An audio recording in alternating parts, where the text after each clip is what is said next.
Ada for admitting that I'm still upset my wife didn't let me into the delivery room. 3 months ago, on October 17th, I became a father for the first time. The arrival of my son was something I had dreamed about for years, a milestone I couldn't wait to reach. There's something indescribable about holding your child for the first time, that rush of overwhelming love, pride, and responsibility all rolled into one. But even as I basked in the joy of becoming a dad, there was a lingering ache I couldn't ignore. It was like a shadow that tainted what should have been one of the happiest moments of my life. And that shadow was cast by the absence of something I had long believed would be a part of that experience, witnessing my son's birth. From the moment my wife, Emily, and I started talking about having kids, we were aligned. We both wanted a big family, picturing our lives filled with laughter, chaos, and love. 3 children was the magic number we agreed upon, and we often talked about what it would be like to raise them together. We discussed everything: names, schools, parenting styles, and, naturally, we talked about the birth itself. For me, being present in the delivery room wasn't just a desire, it was a given. I imagined holding her hand, whispering words of encouragement, and being there to see my child take his first breath. I imagined that bond forming the moment he entered the world, and I wanted to be the first face he saw, the first person to welcome him into our family. At first, Emily seemed to feel the same way. We both agreed that I would be in the delivery room. It wasn't even a point of debate. It felt natural and right. After all, we were in this together. We created this life together, and I believed wholeheartedly that we would bring our child into the world as a team. The thought of missing that moment never even crossed my mind. Why would it? I had been present throughout the entire pregnancy, attending doctor's appointments, rubbing her back when she felt uncomfortable, and making late-night runs for whatever craving struck her. I was there every step of the way, fully committed and excited to meet our baby. But something changed. As we approached the final weeks of her pregnancy, I noticed a shift in Emily. At first, it was subtle little things like avoiding conversations about the birth or brushing off my questions about our hospital plans. I assumed it was just nerves. After all, childbirth is a monumental experience, and I figured she was feeling anxious. I tried to be supportive, offering reassurance and reminding her that I would be right there with her, no matter what. But then, out of nowhere, she dropped a bombshell. One evening, as we sat on the couch, she casually mentioned that she didn't want me in the delivery room. The words hung in the air like a thunderclap, leaving me stunned and speechless. I remember staring at her, trying to process what she had just said, convinced I must have misunderstood. "What do you mean?" I asked, my voice laced with confusion and hurt. "I've been thinking about it," she said, avoiding my gaze. "And I've decided I only want my mom and my sister in the room with me." Her tone was calm, almost detached, as if she were discussing something mundane, like rearranging furniture. But to me, it felt like a punch to the gut. My heart sank, and I could feel the sting of betrayal bubbling up inside me. How could she make this decision without me? How could she even consider excluding me from something so monumental? We were supposed to be a team. "I don't understand," I said, struggling to keep my emotions in check.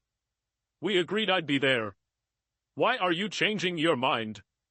Her response was maddeningly vague. "I just don't think it's a good idea anymore." "But why?" I pressed, desperate for an explanation that made sense. She sighed, clearly growing frustrated. "Because I'm the one giving birth. It's my body, my experience, and I need to feel comfortable." Comfortable. That word echoed in my mind like a warning bell. Did she think I would make her uncomfortable? Did she not trust me to be supportive and compassionate? The more I thought about it, the more hurt I felt. I had always been there for her, through every challenge we'd faced as a couple. I loved her deeply and wholeheartedly. How could she suddenly decide that my presence would be a burden? "I don't want to argue about this," she said firmly. "I've made up my mind. I need you to respect that." Respect it? How was I supposed to respect a decision that tore me apart inside? I couldn't fathom standing outside the delivery room, waiting for news like an outsider. I couldn't bear the thought of missing the moment my son came into the world. But no matter how much I pleaded, she wouldn't budge. Her mind was made up, and I was expected to fall in line. The weeks leading up to our son's birth were filled with tension. Every time the topic came up, it led to an argument. I felt helpless, like my feelings didn't matter. I tried to explain how important it was to me to be there, to witness our son's first moments, but she dismissed my concerns. "You're not the one giving birth," she would say. "This is about what I need." Her words stung. It wasn't just about her, it was about us. About our child. About our family. But no matter how much I tried to make her see that, she remained steadfast in her decision. Eventually, I stopped bringing it up, but the heart festered inside me, growing with each passing day. When the day finally arrived, I was filled with a mix of excitement and dread. I wanted to be there for Emily, to hold her hand and tell her she was doing great. But instead, I found myself relegated to the waiting room, pacing nervously as time dragged on. My mind raced with thoughts of what was happening behind those closed doors. Was she okay? Was the baby okay? I hated feeling so disconnected from such an important moment. Hours passed before a nurse came to get me. "You can go in now," she said with a kind smile, but I barely registered her words. My heart pounded as I made my way to the delivery room, anticipation and anxiety swirling inside me. When I walked in, it wasn't Emily who handed me our son. It was her mother. That moment, the first time I held my son, should have been the most joyous of my life. And in many ways, it was. He was perfect, tiny, and fragile, with a mop of dark hair and curious eyes. As I cradled him in my arms, I felt a surge of love so powerful it brought tears to my eyes. But beneath that joy was a lingering ache. I couldn't shake the feeling that I had missed something irreplaceable. I hadn't seen him take his first breath. I hadn't heard his first cry. I hadn't been there when he entered the world. I looked over at Emily, who was lying in bed, exhausted but smiling softly. She looked beautiful, radiant even, but there was a distance between us that hadn't been there before. I wanted to tell her how much I loved her, how proud I was of her for bringing our son into the world. But the words wouldn't come. The hurt I felt was too raw, too fresh. Later, when we were alone, I finally asked her why. Why had she made that choice? Her answer left me reeling. "I was scared," she admitted, her voice trembling. "I was scared you'd see me differently. I've read stories about husbands who lose attraction to their wives after seeing them give birth. I couldn't risk that happening to us." I stared at her, stunned. "You thought I'd stop loving you because of childbirth?" She nodded, tears welling in her eyes. "I didn't want to take that chance." Her words felt like a slap in the face. After everything we'd been through together, she thought I was that shallow? That my love for her was so fragile it could be shattered by witnessing the miracle of our son's birth? The thought was absurd and deeply hurtful. "I've never given you any reason to think that," I said quietly. "I've loved you through everything. Why didn't you trust me?" She looked away, unable to meet my gaze. I couldn't. And that was the moment I realized the depth of the divide between us. It wasn't just about the delivery room. It was about trust or the lack of it. And I wasn't sure how we would move past it. It wasn't until after our son was born that Emily told me the full truth. She set me down one evening, her hands nervously twisting the fabric of her robe, and finally confessed the real reason she hadn't wanted me in the delivery room. Her words came haltingly, each one hitting me like a punch to the gut. "I was scared," she admitted, her voice barely above a whisper. "Scared of what?" I asked, genuinely confused. She glanced at me, then quickly looked away. "Scared that you'd lose attraction to me." At first, I thought I'd misheard her. The idea seemed so absurd, so completely unfounded, that it didn't register. "What are you talking about?" I asked, trying to keep my tone even. "I've seen stories," she said, her voice trembling. "Women online talk about how their husbands change after seeing them give birth.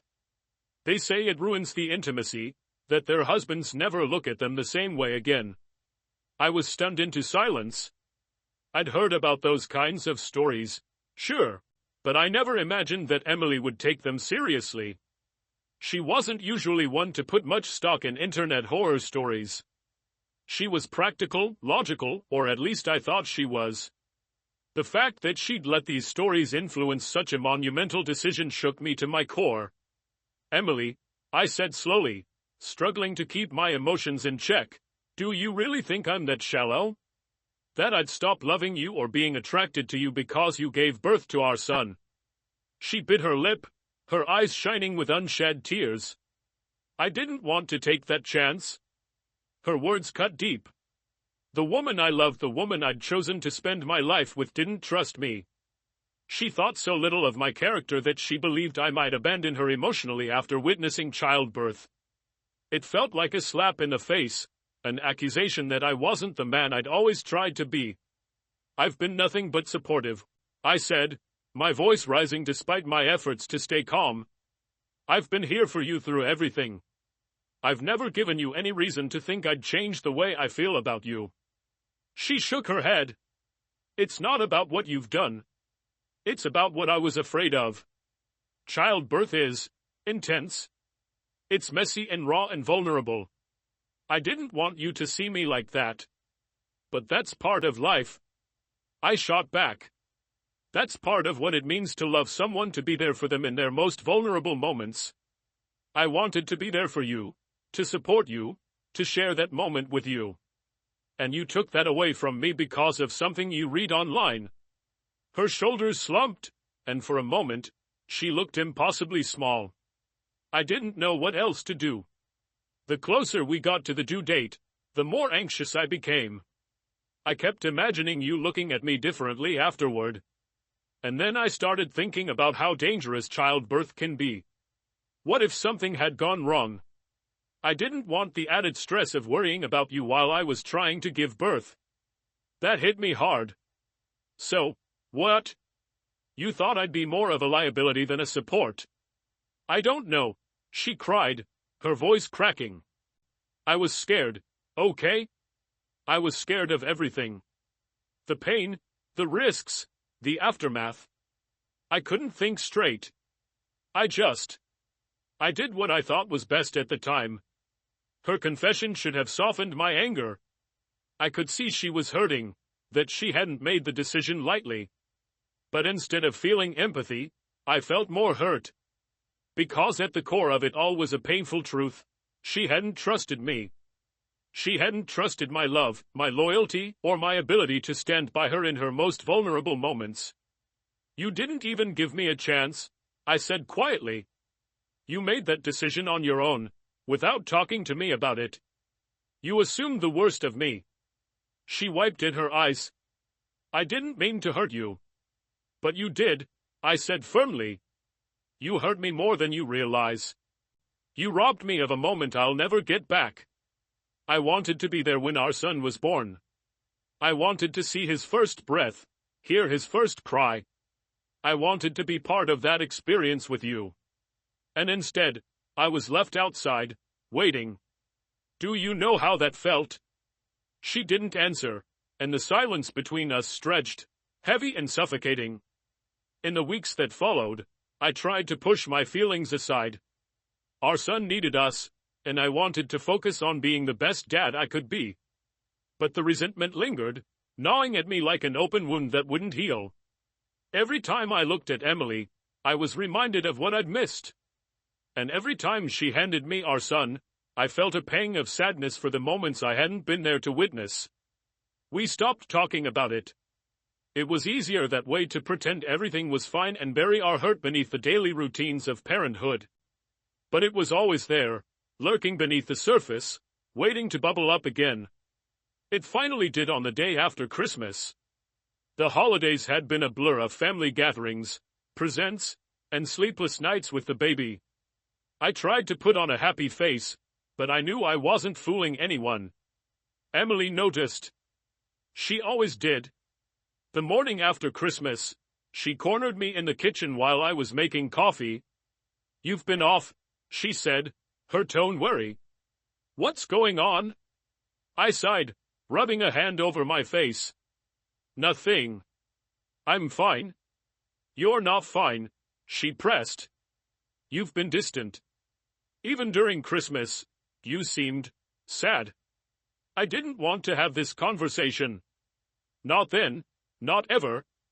But she was persistent, and I knew she wouldn't let it go. "I'm just tired," I said, hoping that would be enough. It wasn't. "Is it about the birth?" she asked softly. "Are you still upset about missing it?" I hesitated, debating whether to be honest or to keep my feelings bottled up. But something inside me snapped. I was tired of pretending everything was okay. I was tired of carrying this weight alone. "Yes," I said, my voice rough with emotion. "I'm still upset. I can't just get over it. You made a decision that hurt me deeply, and I haven't been able to move past it." She flinched, as if my words had physically struck her. "I thought we were past that." "Well, we're not," I said bluntly. "You can't expect me to forget about it just because our son is here. That moment mattered to me. It still matters to me." Her expression hardened. I apologized. "Apologizing doesn't make it go away," I shot back. "It doesn't erase the fact that you didn't trust me. You made a choice without me, and it's not something I can just brush off." Her eyes narrowed.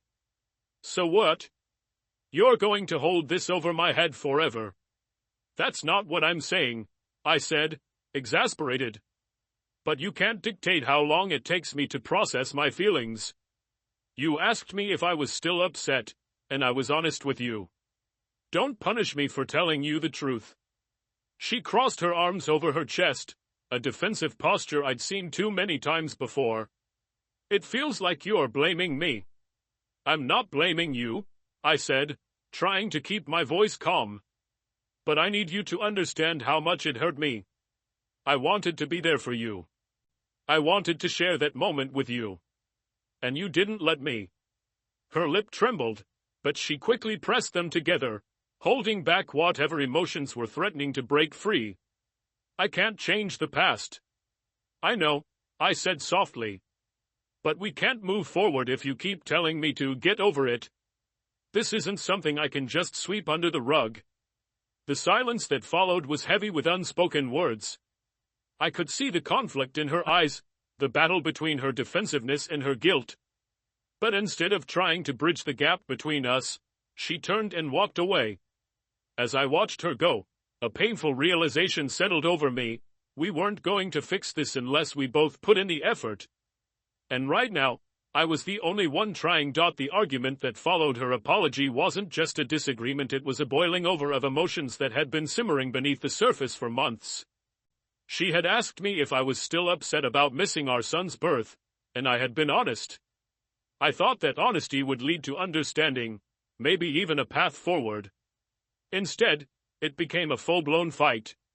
"You're acting like I purposely hurt you," Emily snapped, her voice sharp with frustration.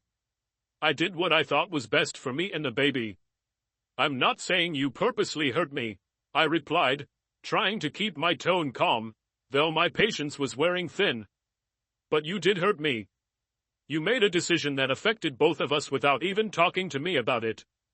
Her arms crossed over her chest in that familiar defensive posture. "Because it was my body. My experience.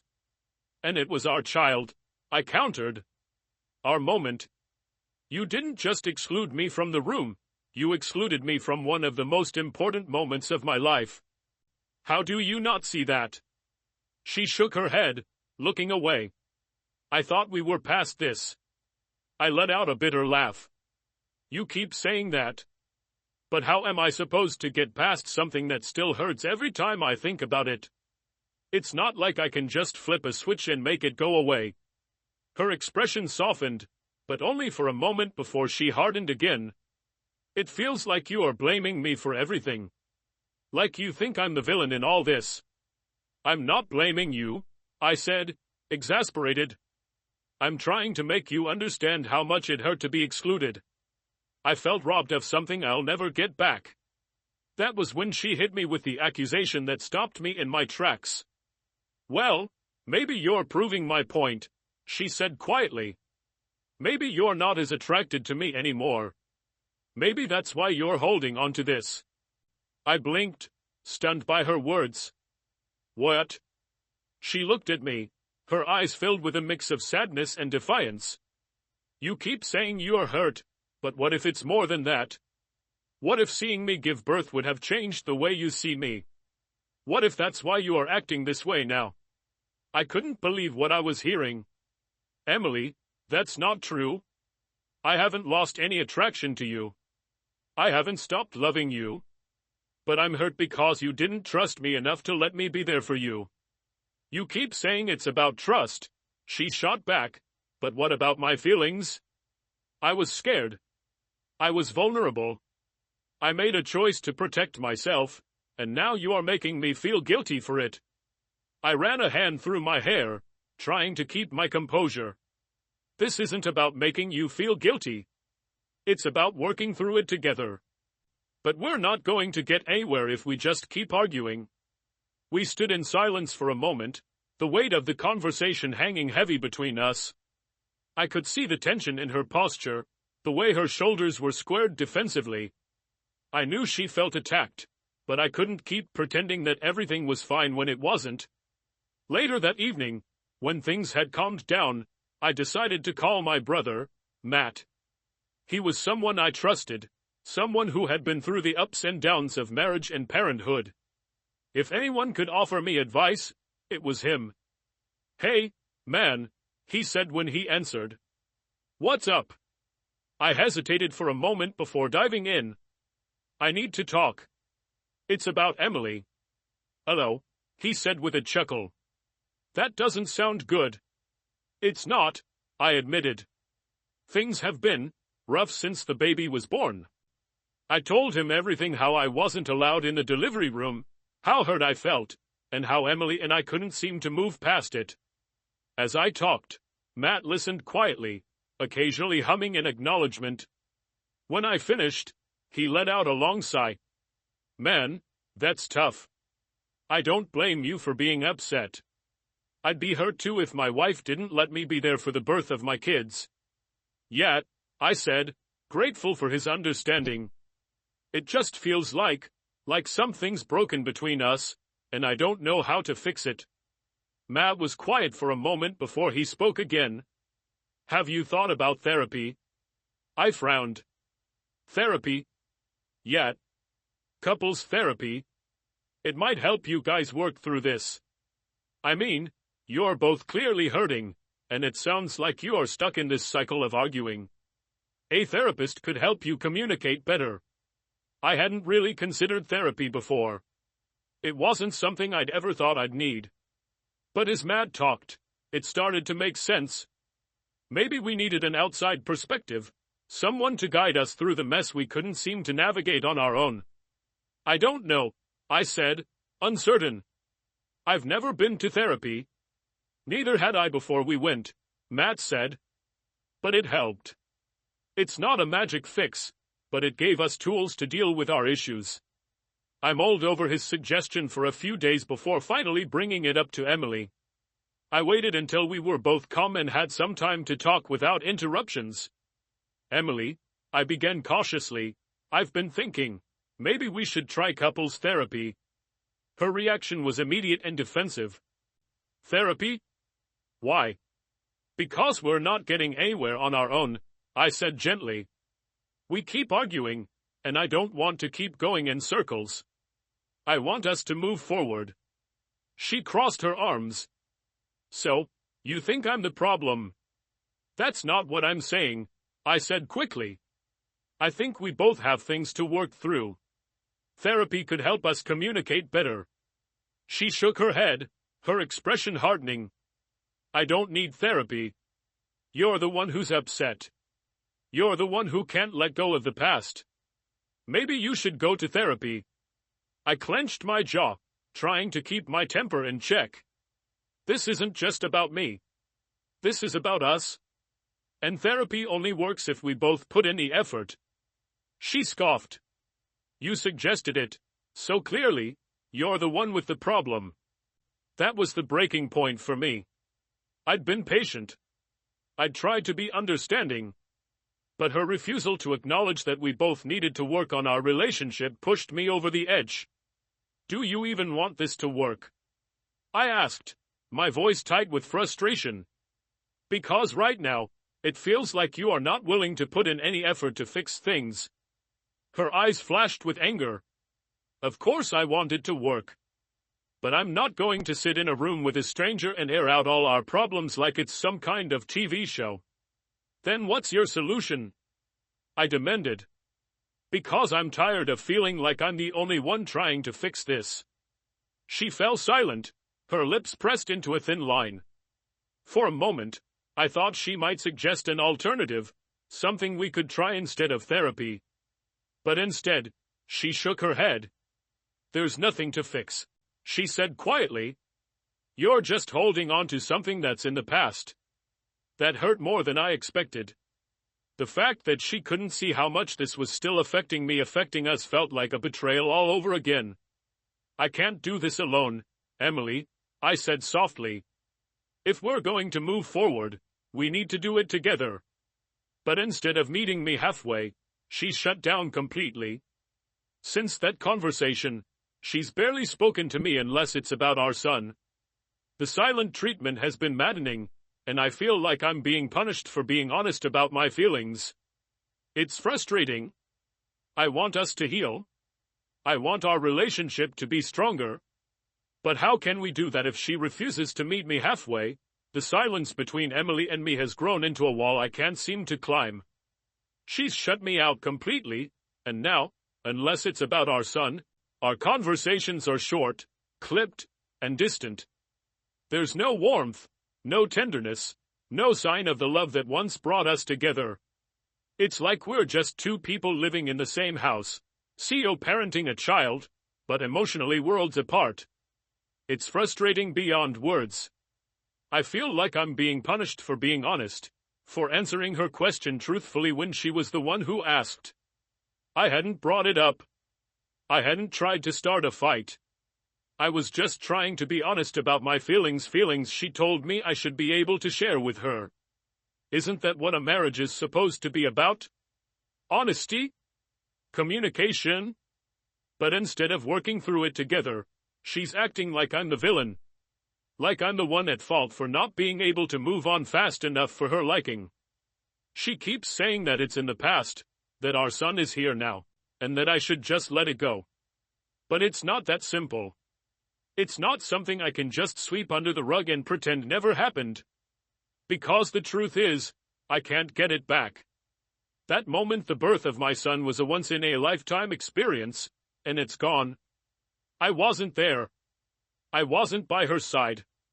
I wasn't the one holding her hand or welcoming our child into the world. I was standing outside, waiting, while her mom and sister shared that moment with her instead of me. That's not something I can forget. It's not something I can ever replace.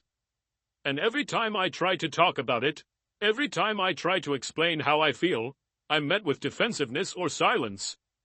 She acts like my feelings are an inconvenience, like I'm dragging us backward when all I want is to heal and move forward.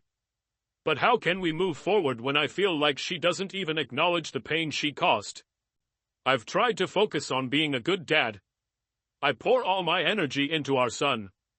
I hold him, feed him, change him, and rock him to sleep at night. I read to him, sing to him, and cherish every moment we have together.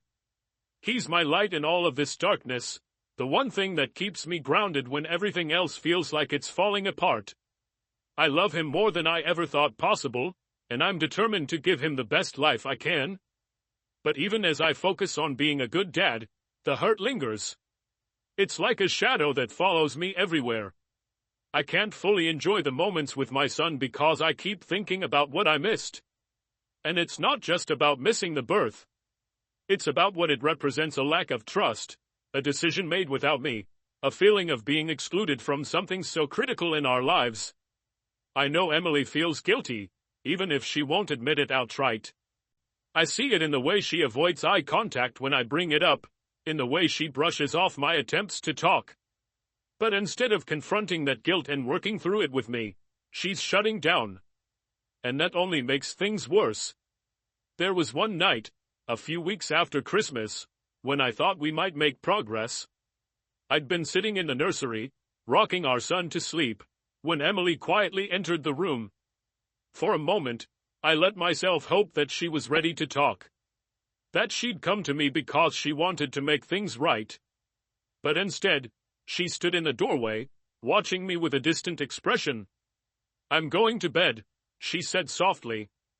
I nodded. "I'll be there soon." She lingered for a moment longer, as if she wanted to say something else.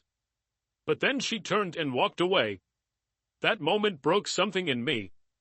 I realized then that I couldn't keep waiting for her to make the first move. I couldn't keep hoping she'd magically wake up one day and decide she wanted to fix things.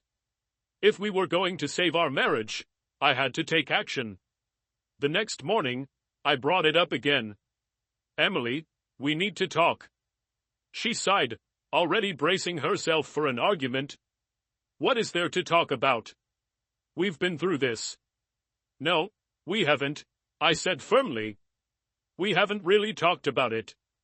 You keep brushing it off, telling me to get over it, but that's not working. We're not moving forward. We're stuck." She crossed her arms. "I don't want to fight." "I'm not trying to fight," I said, keeping my voice calm. "I'm trying to fix things. But I can't do it alone." Her gaze softened slightly, but there was still a stubborn set to her jaw. "I don't know what you want from me." "I want us to work through this together," I said. "I want us to go to therapy. Or, if you don't want therapy, then find something else that will help us move forward. But we can't keep pretending everything's fine when it's not." She looked away, her fingers twisting the hem of her shirt. I don't know how to fix it." For the first time, she sounded vulnerable. Uncertain. It was a crack in the armor she'd been wearing for months, and I seized the opportunity. "Then let's figure it out together," I said gently. "We don't have to have all the answers right now. But we need to start somewhere." There was a long pause before she finally nodded. "Okay." It wasn't a perfect resolution. It wasn't a guarantee that everything would be okay. But it was a start. A sign that she was willing to try. Over the next few weeks, we began to talk more openly. It wasn't easy. There were still moments of defensiveness, moments when the pain felt too raw. But we were talking, and that was more than we'd done in months. Eventually, Emily agreed to try couples therapy. It wasn't something she was excited about, but she recognized that we needed help navigating our emotions and rebuilding our trust. The first few sessions were awkward and uncomfortable, but as we continued, we began to make progress. I learned that her fears ran deeper than I'd realized. She wasn't just scared of me losing attraction to her, she was scared of losing herself. She'd always been independent, strong-willed, and capable. The vulnerability of childbirth had shaken her to her core, and she hadn't known how to reconcile that with the image she had of herself. And she learned that my hurt wasn't about blame. It was about grief. I was mourning the loss of a moment I'd dreamed about for years. I wasn't angry at her, I was heartbroken. It's still a work in progress. We're not magically healed. There are days when the pain resurfaces, when the resentment threatens to creep back in. But we're learning how to navigate those moments together. We're learning how to communicate better, how to trust each other again. And through it all, our son is our anchor. He reminds us of what's important: our family, our love, our shared commitment to raising him in a healthy, happy home. Looking back, I still wish things had been different. I still wish I'd been there in the delivery room. But I've realized that while I can't change the past, I can shape the future. And that's what I'm focused on now, building a future with my wife and son, one step at a time. We're not perfect. We never will be. But we're trying. And for now, that's enough.